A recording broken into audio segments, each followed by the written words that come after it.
Our Lord God is the winner. He's the victorious one. Therefore, His people must be winners. Everybody wants to be a winner, and everybody can really be a winner in his own right, in their own context. God designed His people to be winners. And when we say winner, we don't mean winners against other people, but against their own weaknesses and against the work of the evil one. Jeremiah 29:11 tells us, "For I know the plans I have for you, declares the Lord. Plans to prosper you and not to harm you, plans to give you hope and a future." Maganda ang plano ng Diyos para sa mga tao, that they are full of hope and prosperous and that they have a good future. But Satan wants people to be losers. Sabi po ng Panginoong Jesus tungkol kay Satan sa John 10:10, "The thief comes only to steal and kill and destroy." So who is a loser? Sa context po ng usapan natin ngayon, we will define a loser as a person who consciously or unconsciously allows Satan to steal what God gives him. He allows Satan to steal what God has given in store for him. And he allows Satan to destroy what he builds or what he will and he can build. In other words, a loser is a person who allows Satan to kill him and his potentials for greatness. And usually, this kind of loss happens through and because of a person's distorted values, point of view, behavior, and lifestyle. Ang mga matatawag po nating losers ay hindi losers dahil sa mundo, dahil inapi sila, dahil kinawawa sila, sapagkat halos lahat ng tao ay nakakaranas noon. Everybody has to contend with the same reality. But many people become losers because of their own distorted personal values and points of view. Their behavior and lifestyle will be the one to blame. So nakikita po natin ang ating ding meaning ng winner is the one who consciously or unconsciously does not permit Satan to steal from him, to kill him, or to destroy him. We like to discuss 7 marks of a winner so that the people of the Lord may always be guided to win and to become winners. Heavenly Father, we pray that your message may be simple, that we may understand and apply your message in our life. Patuloy niyo pong linisin ang aming puso, purify our motives, cleanse us spiritually so we can look at you and we can behold you and hold your hand and obey your voice. Be the speaker, Father.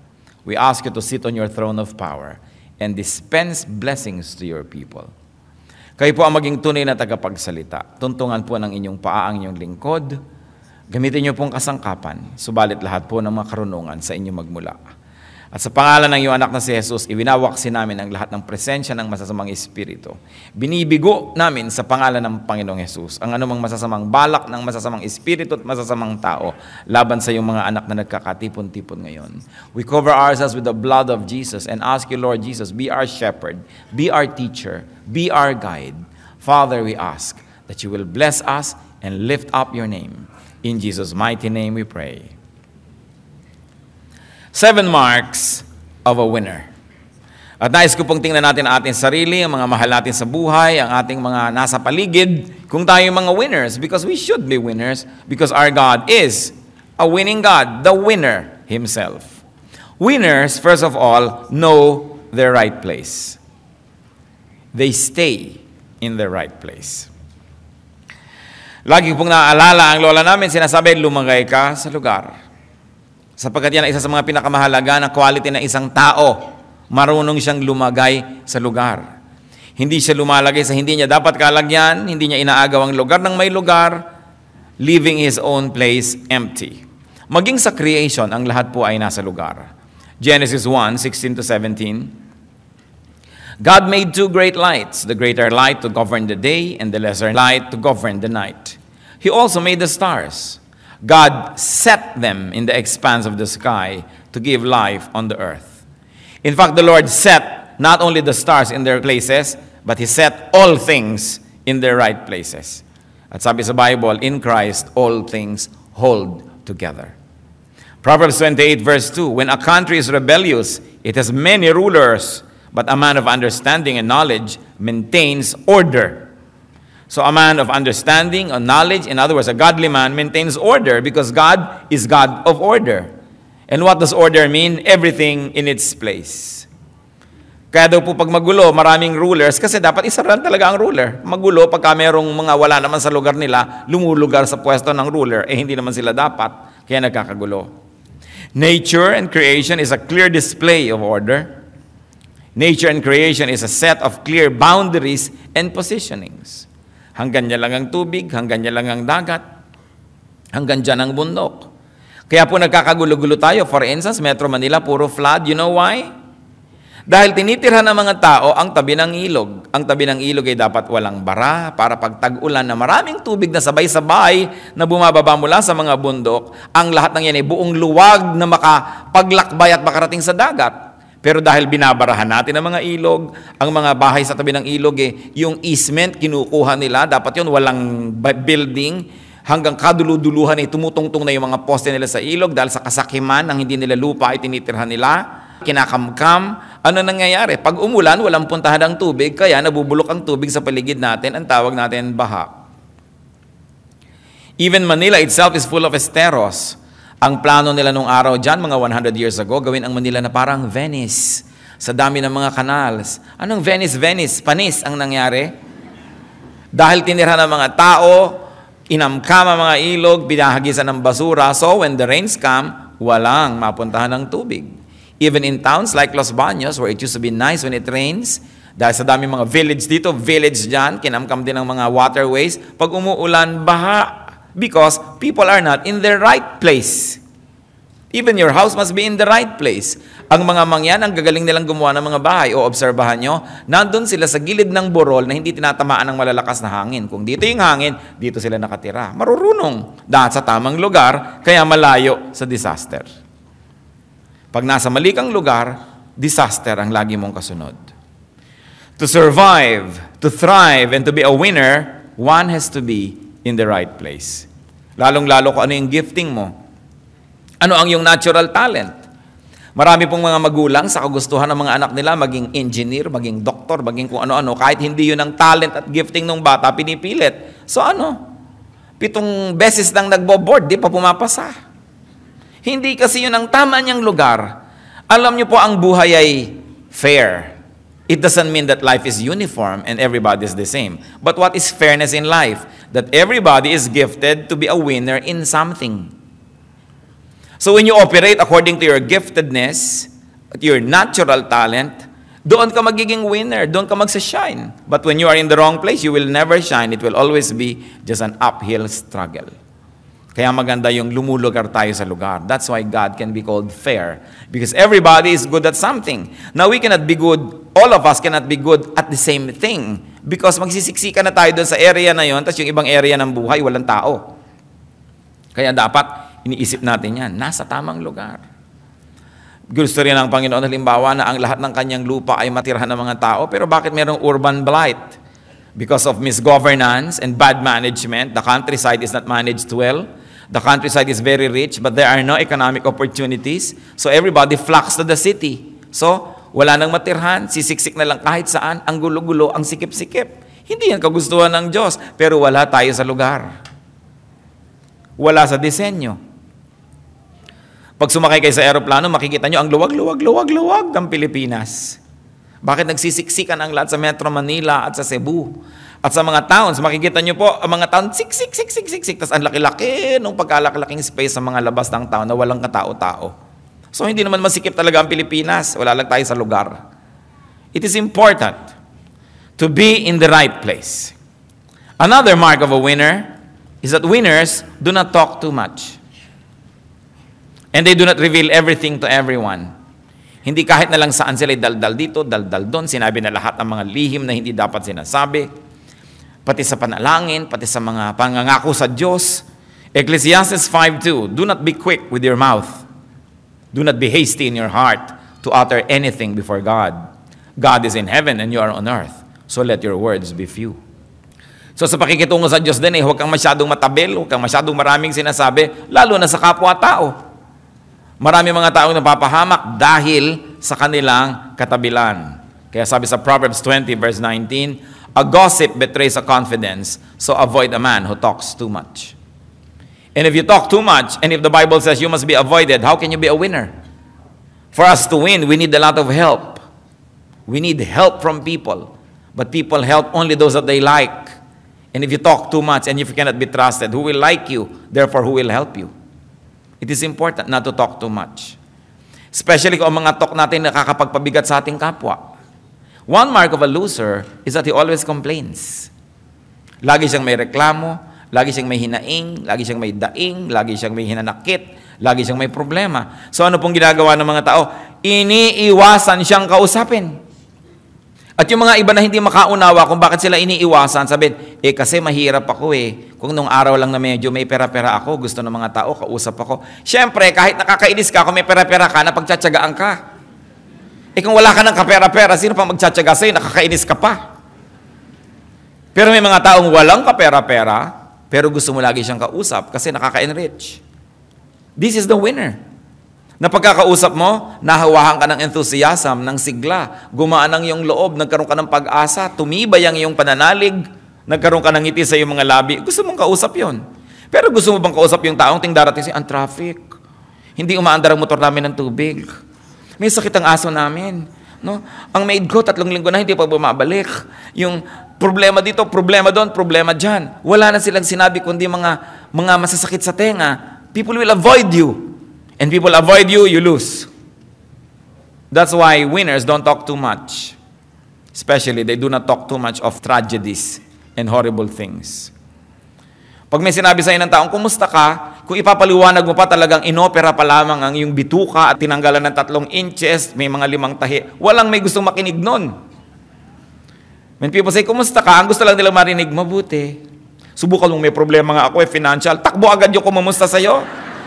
Don't talk too much. Another mark of a winner is that winners do not trust easily. They do not trust others blindly. Sabi sa Jeremiah 9:4, beware of your friends. Do not trust your brothers. For every brother is a deceiver, and every friend a slanderer. Yung mga loser, mapagtiwala. Pinagtiwala ang lahat, ipinagtiwala ang bank account, ipinautang yung pang-matrikula ni Junjun. No? Sa kanyang kumare, tapos ngayon naitakbo ng kumare. O ayan ngayon, mapagtiwala masyado. Losers, masyado mapagtiwala. Mga masyadong bilis mahulog ang loob. Kaya bilis-bilis umibig. 3 araw lang na sunod-sunod na abutan ng kaimito, in love na. Madaling mahulog ang loob, loser. Because you know people always want to take advantage of you and people like to cheat you, so you've got to be very, very defensive many times in order not to be taken for a ride. Micah 7, verses 5 to 6. Do not trust a neighbor. Put no confidence in a friend, even with her who lies in your embrace. Be careful of your words. For a son dishonors his father. A daughter rises up against her mother. A daughter-in-law against her mother-in-law. A man's enemies are the members of his own household. At huwag niyo sabihin sa akin, hindi totoo yan. Yung mga sobrang mga pagtitiwala, pagbibigay, at pagiging transparent only makes people very vulnerable. These are not the ways of the wise. Hindi naman natin sinabi na maging paranoid na tayo at huwag na magtiwala kahit kanino. Pero ang sinasabi, huwag agad-agad. Subukin muna. Siyasatin, suriin ang kapwa bago pagtiwalaan. Remember, only those that you trust can deceive you. Because those that you do not trust have no chance to deceive you. So lahat lang ng pinagtitiwalaan natin ang pwedeng panggalingan ng mga mandaraya sa atin. Kasi ang di natin pinagtitiwalaan, walang pagkakataong mandaya dahil hindi nga pinagtitiwalaan. Kaya lahat ng nadaya, sinong nandaya? Yung pinagtiwalaan. Kaya kailangan maingat. Another mark of a winner. Winners do not commit easily. Hindi sila agad-agad na pipirma sa kontrata. Hindi sila agad-agad sasabihin, sige, sasamahan kita. Sige, kapanalig mo ako. Sige, tutulungan kita. Wise people, winners say, I shall see. Or if you want to be spiritual, let me pray about it. No? Why don't I pray and you fast? No? Pag may nagsasabi sa'yo, pautangin mo naman ako, sige, ipagpe-pray ko, ipag-fast mo muna. Diba? Kailangan nito ka, sige, agad-agad. Tapos mamaya, pag nakapag-isip-isip ka, gusto mong bawiin yung salita mo, nasabi mo na. Ano sabi sa Proverbs 6:1-5? My son, if you have put up security for your neighbor, if you have struck hands in pledge for another, If you have been trapped by what you said, and snared by the words of your mouth, then do this, my son, to free yourself. Since you have fallen into your neighbor's hands, go and humble yourself. Press your plea with your neighbor. Allow no sleep to your eyes, no slumber to your eyelids. Free yourself like a gazelle from the hand of a hunter, like a bird from the snare of a fowler. Alam niyo po, to strike your hand in pledge, ibig sabihin, gagaranti ka sa utang ng iba. Uutang ako, garantihan mo naman, kumare. O sige, lika. Feeling important ka naman na papirma-pirma doon. Sabi, anak, kung nagawa mo yan, huwag kang matulog, huwag kang magpahinga hanggang hindi mo nababawi ang pirma mo. Magbakaawa ka kung kailangan, magpakababa ka kung kailangan, but free yourself. Kung paano pumipiglas ang isang usa na nahuli ng isang hunter, ganun ang gawin mong pumiglas, huwag kang pumayag, huwag kang matutulog na nakagapos ka kasi pag gising mo, baka lalong gapos na gapos ka na. Proverbs 11:15, he who puts up security for another will surely suffer, but whoever refuses to strike hands in pledge is safe. Inulit na naman, kung sino ang nag-guarantee sa utang ng iba will surely suffer. At huwag niyong sabihin hindi totoo. Napakarami na magkaibigan na nagkasira dahil ikaw yung nag-guarantee sa kanya tapos tinakbuhan ka. Magkakasira din lang kayo, matapos siyang tumakbo, magkasira na kayo bago pa siya tumakbo. At least nagkasira rin kayo, pareho lang, pero hindi kanya nadaya. Sabi, huwag kayo mag-guarantee. Ngayon sasabihin niyo, Pastor, paano po yan? Di ba dapat tayong tutulong? O sige, tutulong ka, pero huwag kang umasa na babayaran ka para hindi ka iiyak-iyak pagkatapos. Sige, hindi kita pinipigil mag-guarantee, pero ituring mo nang nawala yan. Pag nagbayad na lang, bonus. Pero pag hindi nagbayad, sabi mo, well, naturally, tatakbuhan ako. Hindi ka bigo. Pero yung aasa ka, hoy, bayaran mo to talaga sa akinsi kasi mag-e-enroll lang anak ko. Tapos akinsi na, hindi ka pa pinupuntahan. Ba, tinakbuhan ka na nun. So kung tumulong ka na, huwag mo nang asahan pang ibabalik. Para pag ibinalik, tuwang-tuwa ka. Pag hindi ibinalik, inasahan mo na yon. Pero huwag yung iasa ang buhay nyo doon sa mga nangangako. Yung mga nagigipit, ipapangako ang lahat. Pag nakuha ng kailangan sa inyo, sorry na lang kayo. Sa James 1:19, my dear brothers, take note of this. Everyone should be quick to listen, slow to speak. In fact, slow to become angry. Because even anger is a commitment. Because when I'm angry with you, I commit myself to a certain course of action. Lalong-lalo kung meron kayong kaibigan, kamag-anak, galit sa isang tao, pupunta sa inyo, magsusumbong, yung galit niya, nahawa na kayo, galit na rin kayo, you have committed to his war. Kaya dapat slow to become angry. Galit na galit siya, pag nagalit ka na rin, kasama ka ng susugod sa kalaban niya, yung pala ginagamit ka lang niya, pinaikot ka lang niya. Remember, every story has at least two sides. And the side of the one close to you, the side of the one who talked to you first, is not always the correct side. So, be slow. Be slow to speak. Be slow to commit. And of course, very importantly, be slow to become angry. And of course, ano pa? Ang mark of a winner, avoid offending people.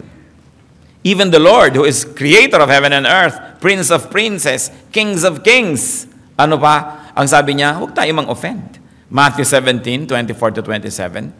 After Jesus and his disciples arrived in Capernaum, the collectors of the 2 drachma tax came to Peter and asked, doesn't your teacher pay the temple tax? Yes, he does, he replied.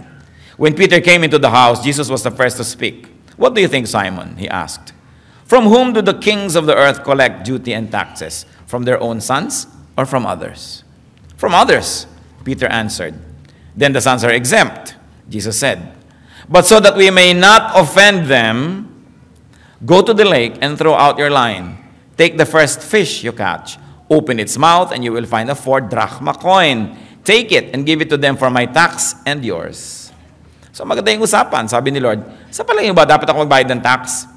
Hindi po. Son kayo of God eh. Oo nga. Pero sige na lang. Para huwag na lang sila ma-offend, magbabayad tayo ng tax. And if the Lord, who is King of Kings, will avoid needlessly offending people, why will we want to offend people? So winners don't needlessly offend others. Why?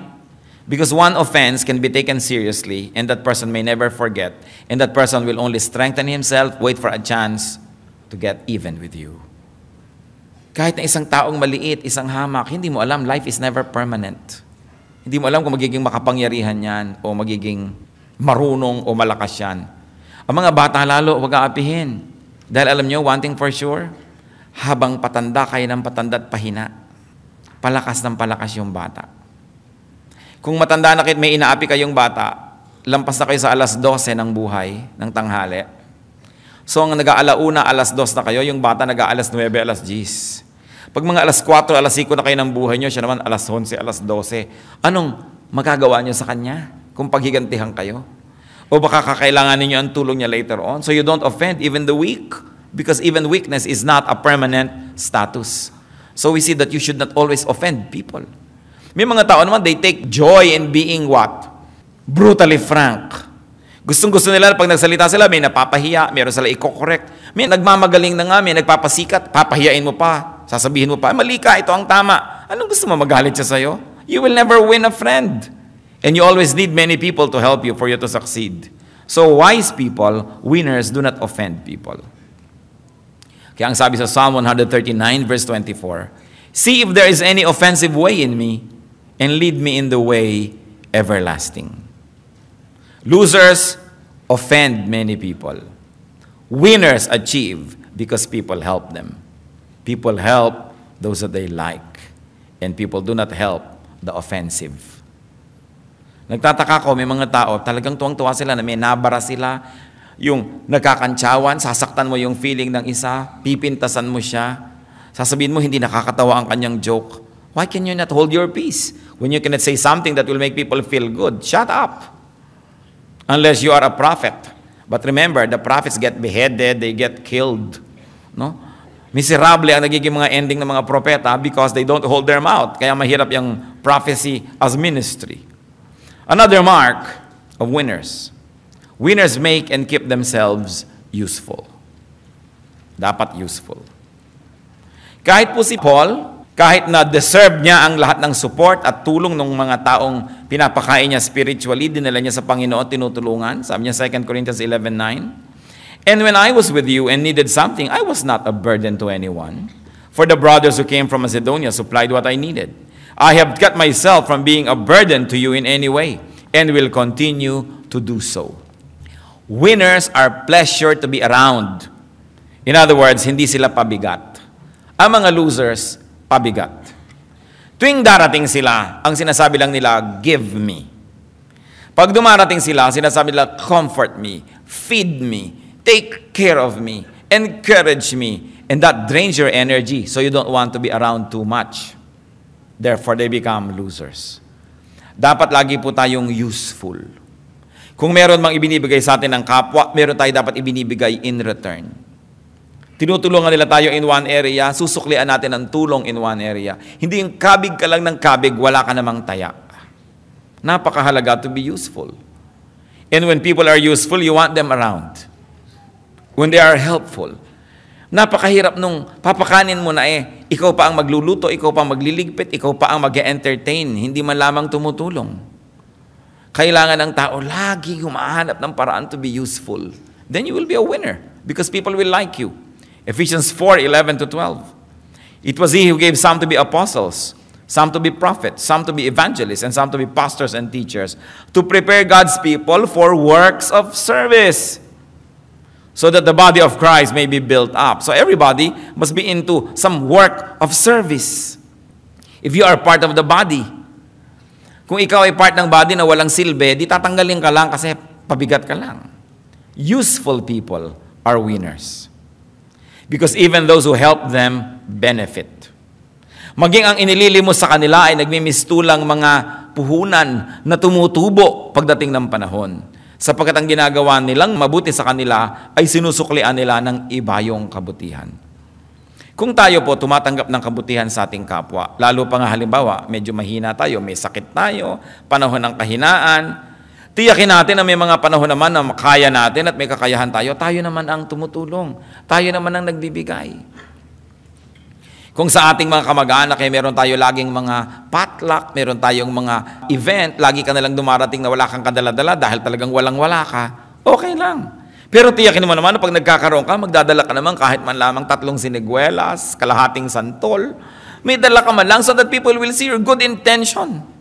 It is important to communicate na wala lang akong dinadala kasi wala pero tingnan nyo, pag nagkakaroon ako, kahit in a little way, nagdadala rin ako. So that people will not avoid you. so that you are useful. Napakahalaga po, lagi nating susuklian ang ginagawa sa atin ng ating kapwa. Pati ang Panginoon, nang binigyan niya yung mga tao ng mga puhunan, hinanapan niya ng tubo at pinarusahan niya yung hindi nakapagpatubo. Yung konting ibinigay, binawi pa niya at ibinigay niya doon sa mayaman na dahil napalago niya yung ibinigay sa kanya. Lalo pa siyang binigyan. Sabi ni Lord, yung marami na, bibigyan pa kasi masipag. Ngayon, yung mga wala na't hikahos, yung konting napunta sa kanila, babawiin pa sapagkat sila yung mga batugan. At ayaw na ayaw ng Diyos ng tamad. At pampito po, na mahalagang mark of a winner, ang isa pong mahalaga nating dapat tandaan, winners value their good reputation. Pinahahalagahan nila ang kanilang pangalan, yung kanilang karangalan. Hindi makakain lang ng libre kahit na nawala na ng dangal. Makapanghingi lang kahit na mura na ang kanyang reputasyon at ang kanyang sarili. Proverbs 22 verse 1, a good name is desirable than great riches. It is more desirable than great riches. To be esteemed is better than silver or gold. And Ecclesiastes 7:1, a good name is better than fine perfume. Yung pangalan po natin, yung impression natin, napakahalaga. Hindi yung meron lamang isang buffet, pinagbigyan mo na ang lahat ng iyong katakawan at parang isang buong bundok ng hibok-hibok ang iyong plato. So, titiisin mo na konti na lang para yung iba magkaroon pa at hindi ka naman mapintasan. Hindi yung pagka nagkaroon ng pagkakataon, kuha ka na ng kuha, nawala na yung iba, baliwala na lang ang iyong pangalan. It is very important to value our good name. Especially if we are in the service of the Lord. Tayong mga Kristiyano. Kaya ayoko ng mga fundraising, sulat ka ng sulat kang kani-kanino. Gusto mo mag-retreat, gusto mo mag-camp, wala ka naman pera kung kanino-kanino kahingi. Manahimik ka sa bahay, doon ka magdasal, nandun din ang Diyos. Hindi yung naging cheap ka na, hingi ka dito, hingi ka doon, para ka lamang makapunta kung saan-saan. Meron tinatawag po ako ng Lord na mag-mission, mag-immersion, mag-observation sa Thailand, sa Burma, kung saan-saan, tapos lahat na ng tao magpapalimos ka. Kung tinatawag ka ng Diyos, di bibigyan ka niya ng pera. Ngayon hindi ka binibigyan, manahimik ka. Kapitbahay mo lang, kamag-anak mo, hindi Kristiyano, dapat mong missionin. Kailangan pa bang magpunta sa Cambodia para maging missionary? Kaya hindi ako masyadong ganado dyan sa mga kung ano, hingi ng hingi.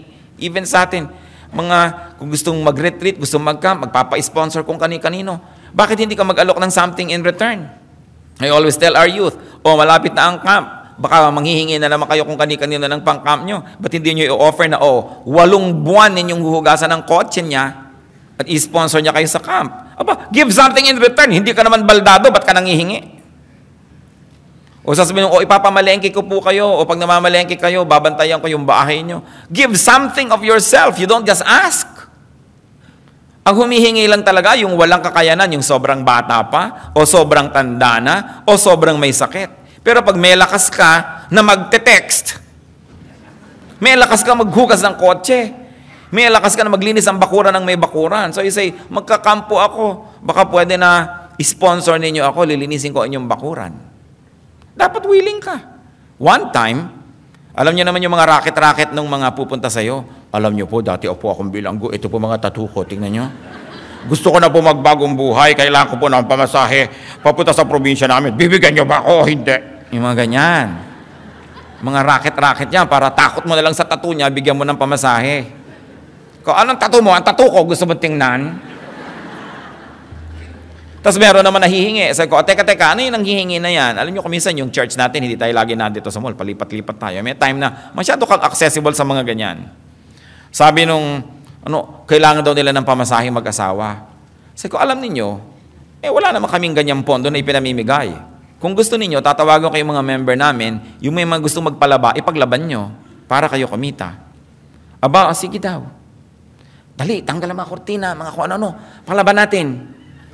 Umupo na nga ang mag-asawa at talagang maglalaban na. Naglalaban na talaga sila. Mga 1 hour sa paglalaba, inawat ko na.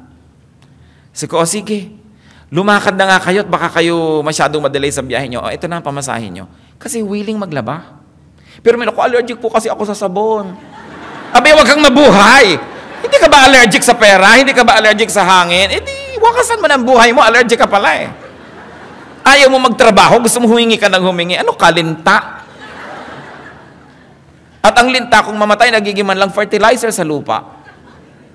You know, mahirap po yung lagi ka lang hingi ng hingi. Kailangan meron kang binibigay na kapalit. Lagi ka naman pwede kang magbigay ng kapalit eh. Kahit hindi ka tumbas yung halaga, makita man lang na willing ka. Pagka ganun gaganahan yung tumutulong sa atin. Winners are like that. And you know why they are winners? Because they will always not be down here. Because people will like them and will give them an opportunity. Lalaki ang mundo nila. May mamimit silang mas malalaking opportunity. Bibigyan sila opportunity. Kaya taas sila ng taas. Lahat po tayo na nakataas sa economic ladder, sa ating profession, dahil may mga tumulong sa atin. Hindi kayo pwedeng umasenso na walang tutulong sa inyo. People always need help to go up. And the wonderful thing about it is, people who can help like to help people who are likable.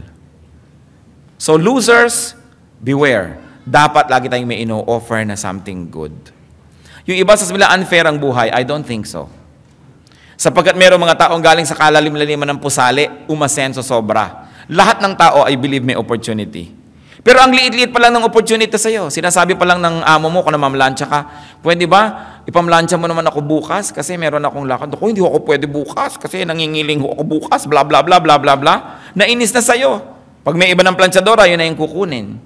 At ngayon, meron pala yung factory, kailangan niya ng supervisor, natutuwa sa'yo, ang galing-galing mong mamlansya. Ibig sabihin, baka magaling din itong mag-ayos ng ibang bagay. Subukan ko nga maging supervisor sa paggawaan namin ng pakumbakya. Diba? Mabibigyan ka ng opportunity, and then from there, may nakilala ka ng mga ibang supplier. Sabi, ang galing naman itong supervisor ng paggawaan ng pakumbakya. Alam mo, meron akong tindahan eh. Gusto mo ba ma-supervise? Kaya ka a-asenso because people see you na ikaw'y mahusay, ikaw'y magaling. Pero alam niyo po, lahat ng kapintasan natin, nakikita rin ng kapwa. Sinasabi lang ako, hindi ko ito kukunin. At pag nakita ka pa ng mga may desisyon sa iyong mga katamaran, ibababa ka pa, tatanggalin ka pa. Hindi ba maraming kababayan tayo, may trabaho na, natanggal pa? Paano laging huli?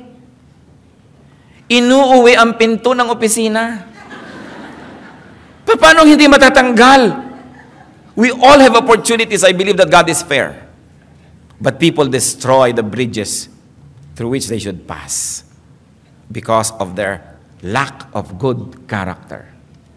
At isa po yan na kapintasan ng mga losers, bad character. Dapat maganda ang ating pagkatao. Yung pagkatao, importante. So be winners because God is a winner. Know what it makes to be a winner. Know the marks of a winner.